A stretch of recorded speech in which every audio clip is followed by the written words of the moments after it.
मेरा दायित्व है कि इस देश की जनता को एक ड्यूअल स्टैंडर्ड की जानकारी देना, जो मैं आज इस सदन में खड़े होकर दे रहा हूं। मान्यवर, आगे पर भी मैं इस विषय को कहूंगा और ढेर सारे आरोपों के मेरे पास जवाब है। जो 3 प्रेस कॉन्फ्रेंस में, एक सादा प्रेस कॉन्फ्रेंस, एक एटम बम वाला प्रेस कॉन्फ्रेंस, एक परमाणु बम वाला, ये तीनों में क्या हुआ, इसके सारे जवाब मेरे पास है। मान्यवर, अब ये कहते हैं कि 2-2 जगह है, 2-2 जगह मतदाता है। मान्यवर, किन किन लोगों के 2-2 जगह मतदाता, मैं इसमें जिनके नाम 2 जगह रजिस्टर्ड है उसका दोष नहीं निकालता मैं, क्योंकि एक जगह से कोई व्यक्ति दूसरी जगह गई तो 2010 के बाद इसको डिलीट करने का अधिकार आरओ के पास से ले लिया गया। इसके कारण ये विसंगतियां खड़ी हुई है। किसके हैं? श्री प्रशांत किशोर जी के 2 जगह मतदाता है, पवन खेरा जी का भी है, तेजस्वी यादव का स्वयं का है, टी सिद्दीकी एनआईसी केरल के नेता का है, मान्यवर संजय सिंह आप पार्टी के नेता के हैं, एक किशोरी पेडनेकर यूबीटी शिवसेना के हैं, इनका भी है। मान्यवर, सामान्य गलतियां हैं, क्योंकि एक नियम आ गया, जिसका वोट काटने का जिसका अधिकार है उसको रोक लिया गया, तो आरओ वोट काट नहीं सकता था, इसलिए 2 जगह रह गए। अब वो ही एक गहन पुनर्निरीक्षण से सुधरना है, मगर आप गहन पुनर्निरीक्षण को वोट चोरी कह रहे हो। मान्यवर, वोट चोरी किसको कहते हैं वो मैं बताना चाहता हूं, और हमारे यहाँ कुछ परिवार ऐसे हैं जो पूछते नहीं वोट चोरी करते। अच्छा, बोलिए आप। हाँ, बोले आप, बोले। हाँ, बोले आप, बोले। स्पीकर सर, मेरा कल एक सवाल था, जो हिंदुस्तान के इतिहास में पहली बार डिसीजन लिया गया कि इलेक्शन कमिश्नर्स को फुल फुल इम्यूनिटी दी जाएगी। ठीक है, ये है ना, इसका जवाब इसका पीछ में खत्म नहीं किया सर। इसके पीछे जो थिंकिंग थी वो हमें सबसे पहले बताएं। ठीक है। दूसरी बात, नहीं, हरियाणा की जहां इन्होंने बात की, इन्होंने एक उदाहरण लिया, वहां पर अनेक उदाहरण हैं। वो भी आपने दिया था ना, 19 वो भी आपने दिया था, इसलिए दिया वो भी। 19 लाख वहां पे फेक लोग, वो उदाहरण आपने दिया था, इसलिए उसका जवाब दिया। और ये भी हमें बता दीजिए, actually let us have a debate on my press conference. Let us go. Let us have very good idea. Let us have a debate on my press conference. Amit Shah ji, I challenge you to have a debate on the 3 press conferences. Please. ठीक है, बैठ जाइए। माननीय, please माननीय, आपने बात की थी, प्लीज। डिबेट ही तो चल रही है। उत्तर प्रदेश में और हरियाणा में दोनों चुनाव में वोट कैसे दे रहे हैं? प्लीज, ये भी जवाब दे दीजिए। माननीय गृह मंत्री जी। मान्यवर, पहली बात मैं स्पष्ट करना चाहता हूं, मैं 30 साल से विधानसभा और संसद में जनप्रतिनिधि के रूप में चुनकर आता हूं। मुझे लंबा अनुभव है संसदीय प्रणाली का। विपक्ष के नेता महोदय कहते हैं कि पहले मेरी बात का आप जवाब दीजिए, मैं सुनना चाहता हूं। आपकी मुनसफी से संसद नहीं चलेगी, मेरे आप बोलने का क्रम मैं तय करूंगा, इस तरह से नहीं चलेगी संसद। मान्यवर, उनको धैर्य रखना चाहिए, मेरा जवाब सुनने का। इनकी एक बात का जवाब मैं दूंगा, मगर मेरे भाषण का क्रम वो तय नहीं कर सकते, मैं करूंगा, क्योंकि मैं बोल रहा हूं।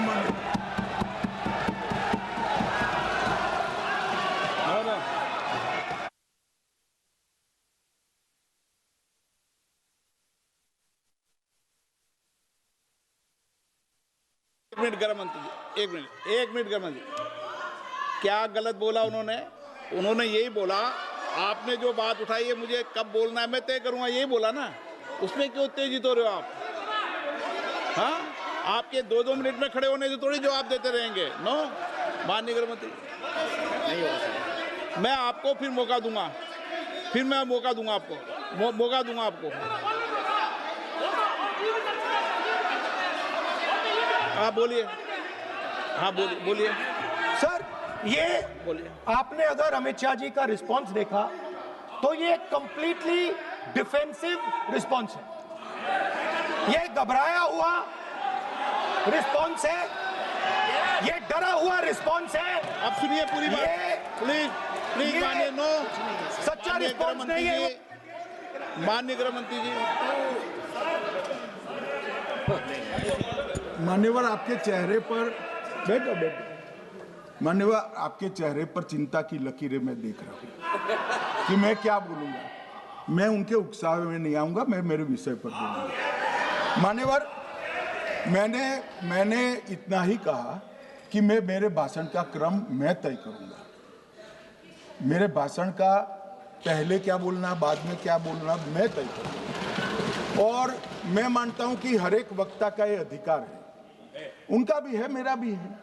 कल वो बोल रहे तो हम ऐसा थोड़ी ना बोले आप झूठ क्यों बोल रहे हो, हम नहीं बोले, नहीं बोल सकते साहब। वो माननीय विपक्ष के नेता है, वो बोल सकते अपना भाषण मान्यवर। और मैंने तो ये भी कहा, मेरा पूरा भाषण छूट कर कुछ बच जाता है तो आप पूछिएगा, मैं जवाब दूंगा। मगर अब धैर्य भी चाहिए और सुनना भी चाहिए, दोनों चीजें करनी पड़ती है। मान्यवर, वोट चोरी का कोहराम बचा। मैं वोट चोरी किसको कहते हैं वो बताना चाहता हूं। वोट चोरी के 3 आयाम हैं। एक तो मतदाता नहीं है, मतलब योग्यता नहीं है, और आप वोटर बन जाते हो तो वोट चोरी माना जाएगा। दूसरा, आप गलत प्रकार से चुनाव जीतते हो तो वोट चोरी माना जाएगा। और तीसरा, जनादेश को डिफाई करते हो, मतलब वोट के विपरीत आप कोई पद प्राप्त कर लेते हो तो भी एक प्रकार से वोट चोरी होता है। अरे सुनो ना, क्यों जल्दबाजी करते हो मानिकम, क्यों? अब मैं 3 वोट चोरी की घटनाएं बताना चाहता हूं। सबसे पहली घटना हुई, आजादी के बाद देश का प्रधानमंत्री तय करना था। तय कौन करना था? तो उस वक्त के जितने प्रांत थे, इसके कांग्रेस के अध्यक्षों ने, उनके एक वोट से तय होना था। अब 28 वोट श्री सरदार पटेल को मिले और 2 वोट जवाहरलाल नेहरू जी को मिले।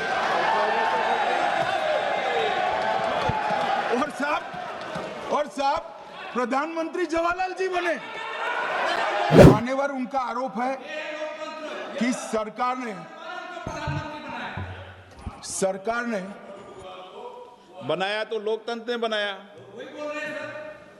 तो जो समय का केस था वो बताया है, आगे का तो बताया। मोदी जी को भी सब लोगों ने प्रधानमंत्री बनाया है भाई, आपकी कृपा से नहीं बने हैं।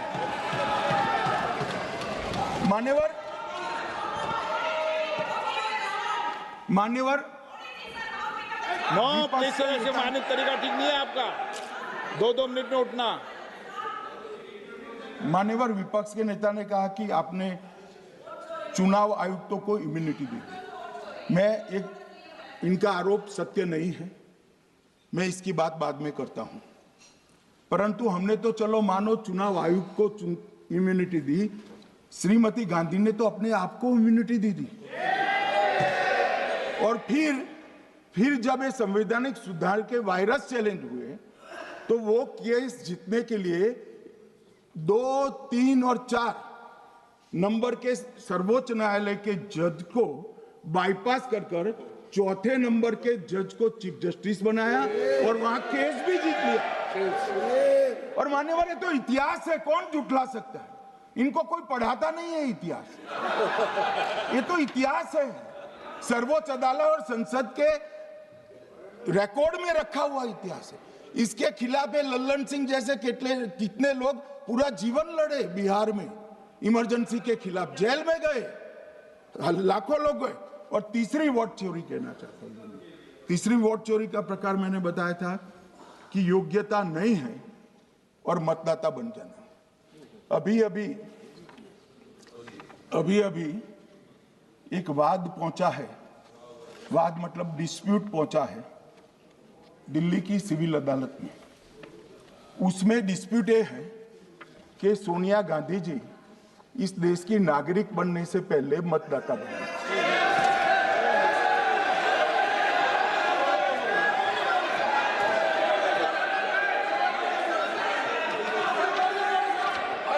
आगे सुनो, बोल क्या रहे, पूरी बात तो सुनो।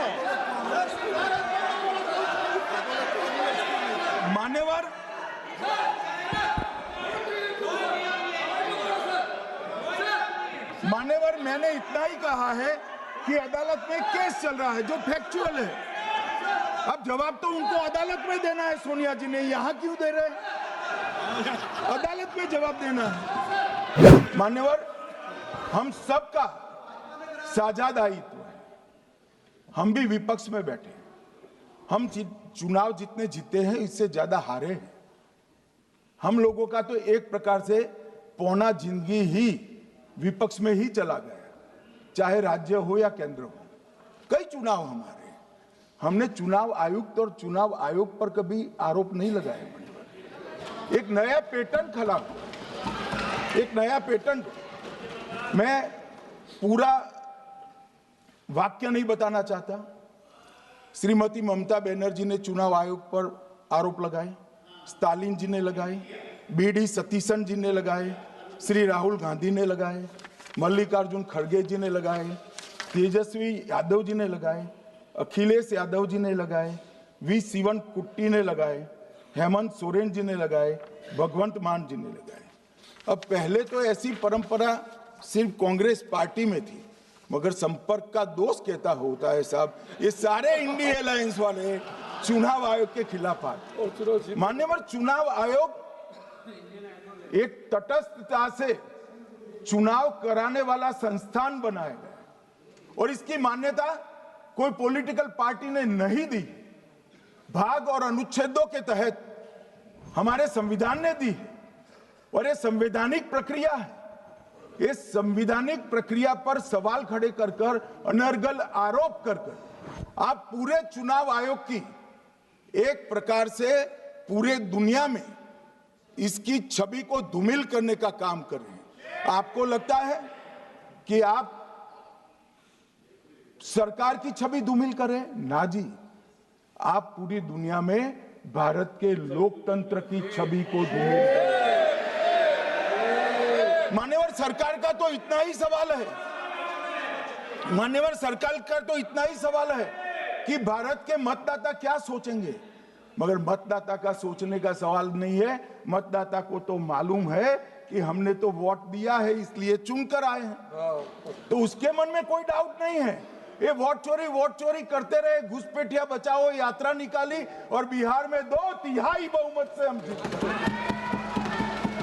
मान्यवर, ये जो नई परंपरा शुरू हुई कि देश के अंदर चुनाव न जीते तो चुनाव आयोग को बदनाम करो, चुनाव प्रक्रिया को बदनाम करो, मतदाता सूची को बदनाम करो, ये हमारे लोकतंत्र का भला नहीं करेगी। जो चुनाव चैलेंज होता है मान्यवर, उसका सीसीटीवी फुटेज नियमों से हम चुनाव आयोग रिजर्व कर देता है।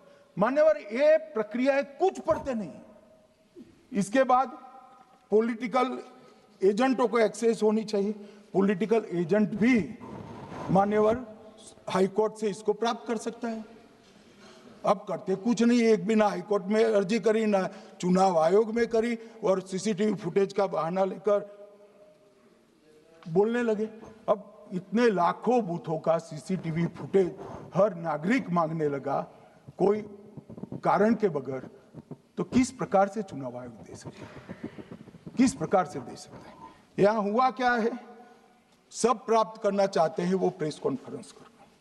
उनको लगता है कि मेरी प्रेस कॉन्फ्रेंस ये संवैधानिक प्रावधान के तहत होती है। ऐसा नहीं होता है। वे प्रेस कॉन्फ्रेंस जो करते हो जिन मुद्दों का, इसकी लीक कर अर्जी दे दो, टपक से मिल जाएगी सारी दिख, मगर अर्जी नहीं करते, कोर्ट में नहीं जाते हैं, चुनाव आयोग में नहीं जाते हैं, और चुनाव चोरी हो गया, चुनाव चोरी हो गया, चुनाव चोरी हो गया करते। मान्यवर, ऐसे नहीं चलेगा। इस देश को, लोकतंत्र को आप धूमिल नहीं कर सकते, और सबने सीखना चाहिए, और भाषण ढंग से तैयार करने का भी सीखना चाहिए।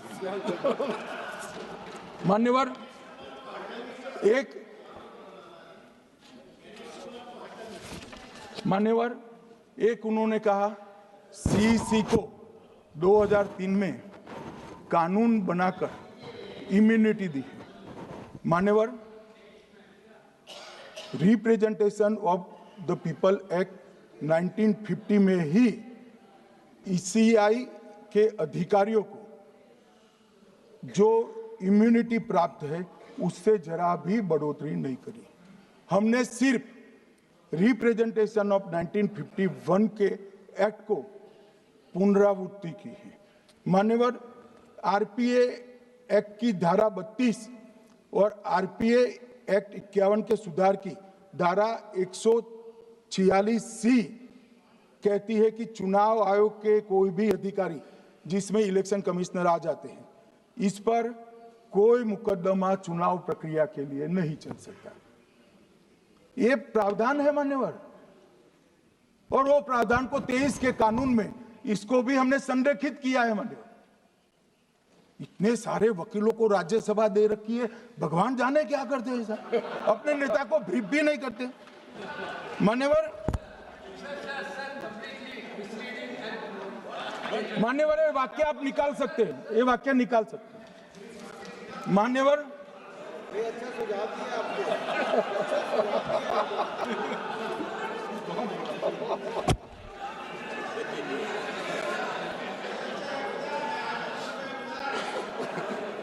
मान्यवर, फिर ये सब हो रहा कल देर रात को मान्यवर मैं मेरा भाषण तैयार कर लूं, तो मैंने अपने आप को पूछा कि ये सब इतना स्पष्ट है तो ये मुद्दा क्यों उठा रहे। मेरी समझ में अगर इतना पढ़कर आता है तो उन्होंने भी तो पढ़ा होगा। ये मुद्दा क्यों उठा रहे? मूल मुद्दा है अवैध घुसपैठियों को मतदाता सूची में रखने। इन लोगों ने मान्यवर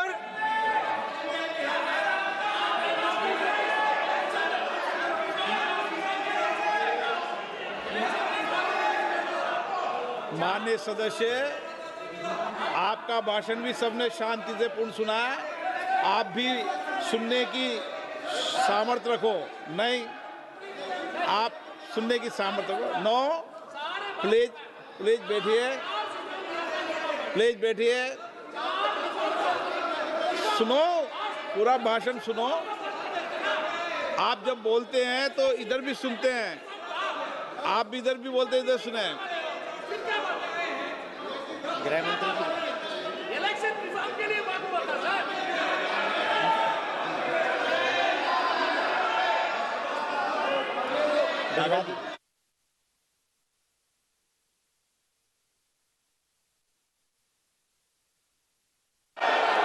माननीय सदस्य, आप जब बोलते हैं तो इधर भी सुनते हैं, पूरे सुनने की क्षमता रखो। सर, ये लोग डर गए हैं, जवाब नहीं सुन सकते हैं। इतना दिनों से देश के सामने में झूठ फैला करके इन्होंने गुमराह करके चर्चा मांगा। आज गृह मंत्री जी एक बात का जवाब दे रहे हैं, ये भाग गए, डर गए, सुन भी नहीं सकते हैं। अगर ये सुन नहीं सकते हैं, इतना दिनों से संसद के समय बर्बाद क्यों किया? अगर सच्चाई नहीं सुन सकते तो इतना दिनों तक सड़कों पर संसद के समय लोगों को भ्रम फैला करके क्यों समय बर्बाद किया? ये दिखा रहे, हमको मालूम था ये भागने वाले हैं। सच्चाई को सुनना चाहिए, सच्चाई को सुनना चाहिए।